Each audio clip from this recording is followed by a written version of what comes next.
শরণার্থী ছেলেরা আমাদেরকে মারে, তারা কেউ পুলিশ আমাদের উপর আক্রমণ করে, সেনাবাহিনী দাঁড়িয়েছিল, কেউ কিছু বলে নাই। অনলাইনে থ্রেট দেওয়া হয়েছে যে তোমরা আরো আধা ঘন্টা হোল্ড করো, আমরা আসতেছি। আর কালকের জন্য থ্রেট দেওয়া হয়েছে যে ওরা আমাদের কলেজে যাবে, যা আমাদের উপর হামলা করবে। তারা হসপিটালে এসে ভাঙচুর শুরু করে, এরপর তারা কলেজের ভবনে যেয়ে তারা ভাঙচুর প্রচুর পরিমাণে করে। আমরা সবাই আতঙ্কিত হয়ে যাই। লুটপাট করেছে এরকম কথা আমরা শুনি নেই, তবে স্টুডেন্টরা মারমুখী ছিল এটা আমরা দেখেছি। আমরা বারবারই রহিত করার চেষ্টা করেছি। আমরা ভিক্টোরিয়া পার্ক এলাকা সোহরাওয়ার্দী কলেজের সামনে পর্যন্ত আমাদের অবস্থান ছিল। ডিএমআরসির ব্যাচ 24 একজন অভিজিৎ হালদার, ও ডেঙ্গু জ্বরে আক্রান্ত ছিল, ওর বাড়ি ছিল শরীয়তপুর, হোস্টেলে ছিল।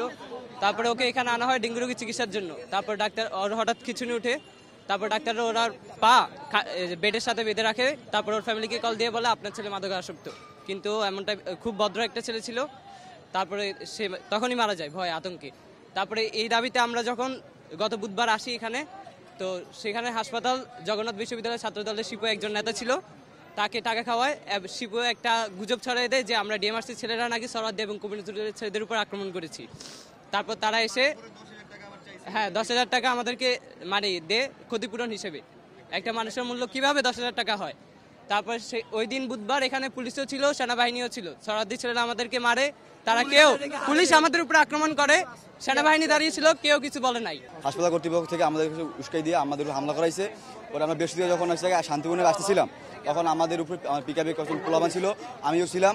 পরে ওই জায়গায় আমাদের উপরে হামলা হয়েছে। পরে আমরা আবার আসছি। পরে তখন আমাদের উপরে পুলিশ টিয়ার ছিল, গুলি নিক্ষেপ করছে। পরে আজকে আমরা সবাই মিলে এখানে আসছি ন্যায় বিচার চাইতে। অনলাইনে থ্রেট দেওয়া হয়েছে যে তোমরা আরো আধা ঘন্টা হোল্ড করো, আমরা আসতেছি। আর কালকের জন্য থ্রেট দেওয়া হয়েছে যে ওরা আমাদের কলেজে যাবে, যা আমাদের উপর হামলা করবে। এসে আমাদের উপরে অ্যাটাক করবে। যেটা গত এর আগে যখন আসছিলাম ওই দিন অ্যাটাক হয়েছে না। আর আমরা এমনও শোনা গেছে যে সোহরাওয়ার্দী প্রিন্সিপাল নাকি হসপিটালের সাথে শেয়ারে আছে, তো ওইখান থেকে ওনারা এরকম উস্কাই দিছে, তখন আমাদের উপরে অ্যাটাক হয়েছে। লুটপাটের বিষয়টা আমাদের নলেজে আমরা আসেনি। আমরা লুটপাট করেছে এরকম কথা আমরা শুনি নেই, তবে স্টুডেন্টরা মারমুখী ছিল এটা আমরা দেখেছি। আমরা বারবারই রহিত করার চেষ্টা করেছি। আমরা ভিক্টোরিয়া পার্ক এলাকা সোহরাওয়ার্দী কলেজের সামনে পর্যন্ত আমাদের অবস্থান ছিল, কিন্তু যেটা হয়েছে স্টুডেন্টরা বিচ্ছিন্নভাবে কিছু ঘটনা ঘটিয়েছে।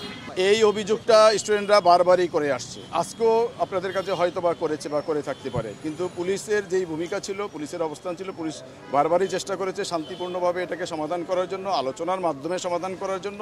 কিন্তু এটা বারবারই তারা মারমুখী অবস্থানে যাওয়ার চেষ্টা করেছে এবং তারা সেটা করেছে কিছু কিছু জায়গায় বিচ্ছিন্নভাবে। কিন্তু আমরা চেষ্টা করেছি এটা শান্তিপূর্ণভাবে, তারা যাতে বড় ধরনের কোনো এখানে ক্যাজুয়ালিটি বা কোনো ধরনের অরাজকতার ঘটনা ঘটাতে না পারে। পুলিশ এখানে শান্তি অবস্থা বজায় রাখতে চায়, পুলিশ এই লক্ষ্যে কাজ করবে এবং ডেফিনেটলি আজকের ঘটনা যেভাবেই সমাধান হয়েছে আপনারা দেখেছেন, বা তারা চলে গেছে। আগামীকালকে যদি এই ধরনের সিচুয়েশন আমরা দেখি, ডেফিনেটলি আমরা আরও আমাদের অবস্থান সুদৃঢ় রাখবো। কলেজ ভবনের সাথে হসপিটালে কোনো এখানে কানেকশন নাই। কেন কলেজ ভবনে আমরা স্টুডেন্টরা পড়ি, আমরা এখানে আমাদের লেখাপড়া হয়, এখানে আমরা সবাই ক্লাস করতেছিলাম।